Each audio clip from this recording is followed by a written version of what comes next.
Welcome to Master of Narratives, where stories come alive in the shadows. Settle in, turn down the lights, and prepare yourself. You're about to enter a world where legends breathe, mysteries deepen, and darkness waits just beyond the edge of the light. It was nearly midnight, and Emma was one delivery away from finishing her shift.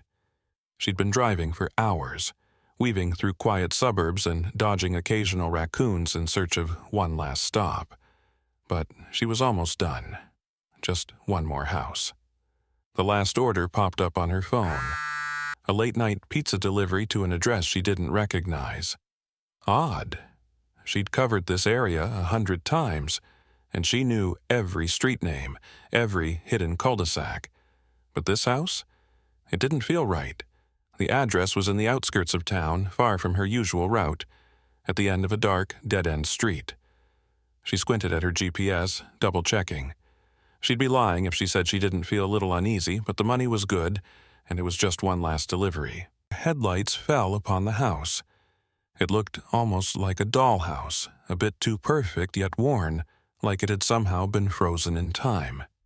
Shutters hung at odd angles, and the front yard was littered with soggy leaves and overgrown hedges. She couldn't shake the feeling that the house was watching her, but she told herself it was just nerves.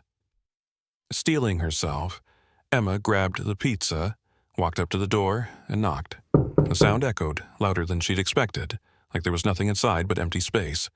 She waited, and waited. Then she tried knocking again. Suddenly, the door creaked open. Just a sliver, and she caught a glimpse of something, an eye peeking through the crack, staring right at her. Before she could say anything, a voice whispered through the gap. "Come in, dear. Just leave the pizza on the table." Emma hesitated. Something was off, but she was tired, and she didn't want to lose her tip by being rude. Taking a deep breath, she stepped inside. The house smelled of dust and something else.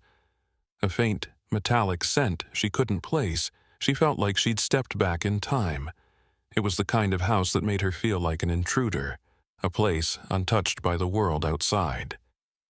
She moved forward, placing the pizza on the small round table in the entryway, just as the voice had asked. But as she set it down, she noticed the family photos on the wall. They were old, sepia-toned, faded, but strange. The people looked too still, too quiet, as if they were posing but trying not to be noticed. In each photo, their eyes looked slightly off, staring somewhere else, anywhere but the camera. She reached for the doorknob, but it wouldn't turn. Locked. Panic bubbled up in her chest. She called out, her voice shaky, "Excuse me, but could someone unlock the door?" No answer. Instead, she heard something else. Footsteps, slow and deliberate, coming from the hallway. A tall shadow emerged, moving toward her.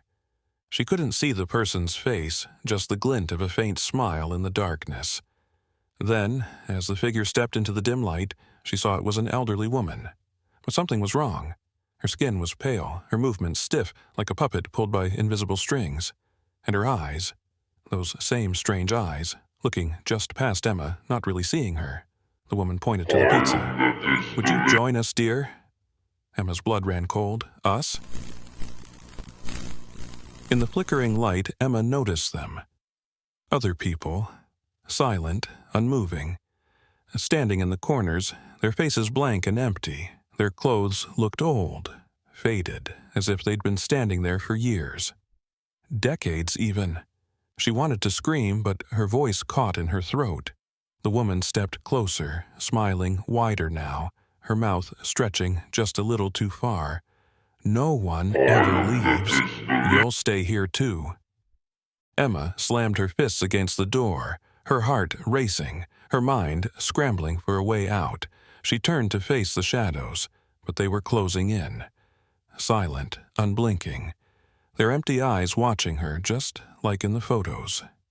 She could feel them now, their cold presence pressing in, making the air heavy and thick. She knew, deep down, that she'd made a terrible mistake. Then, just as she felt the shadows closing around her, Her phone buzzed in her pocket, a delivery notification. She fumbled for it, gripping it like a lifeline, the screen's blue glow piercing the darkness. Delivery completed. In that instant, the door behind her unlocked, creaking open. She bolted, barely glancing back, running until she was safe in her car, her heart pounding so loud she could barely hear herself think. As she drove away, she dared to look back at the house one last time. And there, in the window, she saw them. The shadows, the people in the photos, staring out, watching her, their mouths twisting into faint smiles. Emma never took another late-night delivery again. And so our story ends. Or does it?